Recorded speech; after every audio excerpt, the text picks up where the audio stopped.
The staircase is a fundamental architectural element that we essentially find in almost any type of building design. And not only that. In this regard, Allplan 2026 has integrated, in addition to the so-called traditional staircases, such as straight stairs, L-shaped stairs, stairs with landings, or spiral staircases, a new, extremely high-performance concept for stair modeling. The principle is I draw my staircase in 2 dimensions using lines, circles, splines, or whatever I prefer.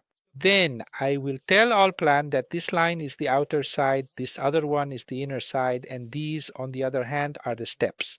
Okay? So this kind of approach really creates and opens up opportunities that were impossible in the past, such as the ability to create circular steps.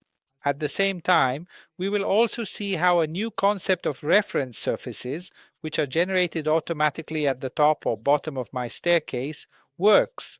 By reference surfaces, I mean custom levels for all plan users. Later on, we will be able to create additional elements, such as walls that will automatically connect to the underside or the top side of my staircase. But let's try to look at some examples. Let's start with a staircase I found online, of which I took a picture because it included a whole series of key aspects to understand this new type of approach. Why did I like this staircase? Because, first of all, it started out very wide and ended up very narrow. Then it had sides that implied a whole series of curved elements, and here at the top, a horizontal element. Now let's see how to approach this type of staircase. Step 1. I went and carefully redrew and traced that staircase by hand using a variety of 2 dimensional elements. So, essentially we have circles, straight lines, and splines. Okay? Once I've made this kind of assessment, so I'm focusing solely and exclusively on the geometric elements, I call up the stair modeling tool using the specific function or the SM key combination. As usual, I define the initial height and the elevation difference. After that, instead of using the controls at the top, I tell it, okay, this is the inner side.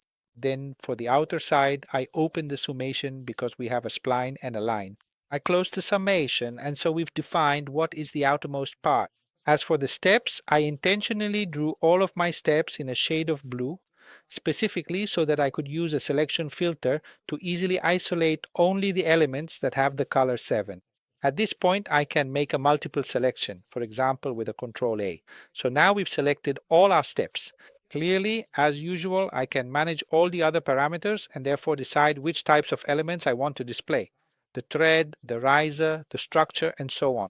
What's interesting is precisely the operational method I use to directly define my stairs.